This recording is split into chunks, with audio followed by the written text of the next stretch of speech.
इस वक्त अपर मुख्य सचिव ग्रे प्रेस कॉन्फ्रेंस कर रहे हैं। सीधे चलते हैं वहां। 2 दिन में प्रयागराज डिस्चार्ज हो गया, तो प्रयागराज भी जो है प्रयागराज जिले के अपने केसेस के कारण वो भी जो है कोरोना मुक्त हो गया है। और बरेली भी वहां एकमात्र एक हॉटस्पॉट था। आज जिलाधिकारी ने वहां भी डिक्लेयर कर दिया है कि वो एकमात्र एक हॉटस्पॉट की अब आवश्यकता नहीं है, क्योंकि उनके जो केसेस हैं निर्धारित अवधि के बाद अब नेगेटिव आ जाए। जो पूरे प्रदेश के लिए ये खुशखबरी है कि जहां एक और जो है जिलाधिकारी, वहां के पुलिस के अधिकारी, स्वास्थ्य के अधिकारी, वहां के जो सफाई और पूरा सैनिटेशन कर रहे हैं सभी अर्बन और रूरल बॉडीज के, पंचायती राज के, नगर निगम के, वो सभी लोग जुटे हुए हैं। सभी विभागों ने जहां एकजुट होकर माननीय मुख्यमंत्री जी के एक वर्क प्लान के अंतर्गत कार्य किया है, तो एक और से कई जिले जो है कोरोना मुक्त होते जा रहे हैं और वहां लोग भी सहयोग दे रहे हैं। जन सहयोग मिल रहा है, लोगों का सहयोग मिल रहा है और कहीं ना कहीं आपका और मीडिया का भी सहयोग मिल रहा है, जिस कारण से हमारा प्रदेश सक्सेसफुल हुआ है।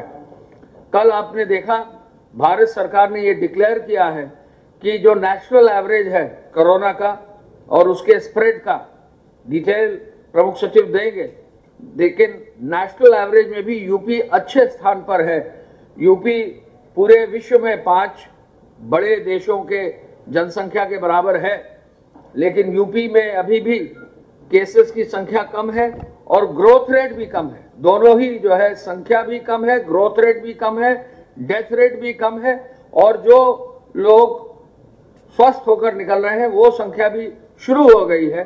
तो ऐसे में ये यूपी के लिए बहुत ही पॉजिटिव खबर है और इसको कहीं ना कहीं उस मेहनत का फल है और इसमें और मेहनत करने की आवश्यकता है। आज माननीय मुख्यमंत्री जी ने जो विशेष रूप से जिस चीज का रिव्यू किया है वो है हमारे निराश्रित लोगों के लिए जो 1000 रुपए की धनराशि दी गई। शहरी और ग्रामीण क्षेत्रों में जो छूटे हुए और निराश्रित पात्र लोग हैं उनको भी युद्ध स्तर पर चिन्हित कर 1000 रुपया देने का उन्होंने निर्देश दिया है। अब तक उद्योग विभाग और IIDC की कमेटी के माध्यम से जो मुख्यमंत्री जी डेली टीम 11 का रिव्यू कर रहे हैं, अब तक 23,70,000 श्रमिकों को राज्य सरकार ने अपने संसाधन से 236.98 करोड़ रुपया भरण पोषण भत्ते में बांटा है।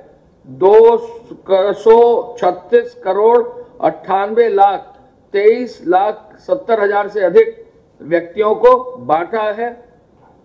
और हम ये बताना चाहेंगे कि इसका भी ब्रेकअप है। इसके ब्रेकअप के अनुसार जो अभी तक बांटा है कोविड-19 के विभिन्न आयामों के अंतर्गत 24 मार्च को 5,97,000 श्रमिक जो है पहले पंजीकृत थे।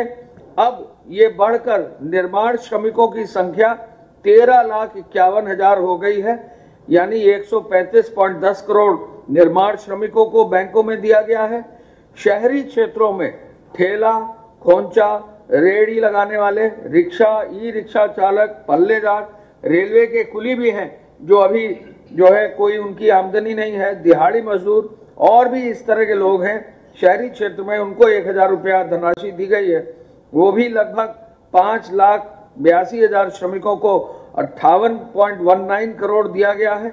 और ग्रामीण क्षेत्र में जो विभिन्न व्यक्ति अलग अलग श्रेणी के हैं उनको 4,37,000 निराश्रित व्यक्तियों को 43.69 करोड़ दिया गया है।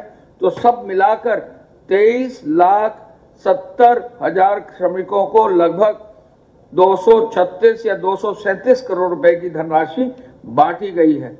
औद्योगिक क्षेत्रों की इस योजना के अंतर्गत जो ये काम उद्योग विभाग ने किया है, सबसे बड़ा हस्तांतरण पूरे प्रदेश में ये है। और इसकी जो है माननीय मुख्यमंत्री जी ने आज विशेष समीक्षा करके अपनी ओर से भी जो है कहा है कि इसमें अब कुछ भी अगर छूट गए हैं, कहीं अगर रजिस्टर नहीं भी हुए हैं, उनको युद्ध स्तर पर रजिस्टर कराकर उनको आगे ले जाया जाए। औद्योगिक इकाइयों के माध्यम से जिन व्यक्तियों को तनख्वाह दी जानी है, उसमें भी विशेष रूप से काम किया गया है और अब तक जो संख्या है वो आई है 35,968 इकाइयों में 524.51 करोड़ वेतन का भी भुगतान कर दिया गया है। ये भी उद्योग भाग की एक महत्वपूर्ण जो है उपलब्धि है और उसमें कुल मिलाकर जो है 35,968 इकाइयां हैं और अभी कुछ इकाइयां छूट गई हैं, लगभग 1000, उनसे भी बातचीत करके उनको भी जो है वेतन भुगतान करने का प्रोत्साहित करके कार्रवाई की जाएगी। इसके साथ साथ 6,603 बंद इकाइयों को शुरू कर दिया गया है। इसके साथ साथ हम ये भी बताना चाहेंगे कि जो पीपीई और मास्क के निर्माण की इकाइयां हैं, 72 में से 70 इकाइयों को अब क्रियाशील कर दिया गया है और साथ साथ 40 नई और इकाइयों को, जो पहले 99 हमारी सैनिटाइजर्स की इकाइयां थी, 99 प्लस 40 और यानी 139 और इकाइयों को जो है अब सैनिटाइजर बनाने की अनुमति हो गई है। 412 इकाइयां जो है मेडिकल इक्विपमेंट और मेडिकल के सामान बनाने के लिए चल रही हैं। फ्लोर मिल और आटा मिलों में भी 910 मिलें अब चालू हो गई हैं और बंद तेल मिल में भी अब चालू करके 419 तेल मिल और दाल मिलें भी, चूंकि दाल का सीजन आ गया है, 267 दाल मिलें शुरू की गई हैं और काम कर रही हैं। इसके साथ साथ आज बैठक में माननीय मुख्यमंत्री जी ने यह भी निर्देशित किया कि जो भी शिक्षण संस्थान है, जो भी चिकित्सालय हैं, जो भी कार्यालय हैं, वहां यदि अस्थायी कर्मचारी हैं, आउटसोर्सिंग के कर्मचारी हैं, लॉकडाउन के कारण यदि उपस्थित नहीं भी हो पाए हैं, तो उनके भी मानदेय में कोई कटौती न की जाए और ऐसे कार्यरत कर्मियों को भी भुगतान मानदेय का जो अवशेष है वो भुगतान कर दिया जाए।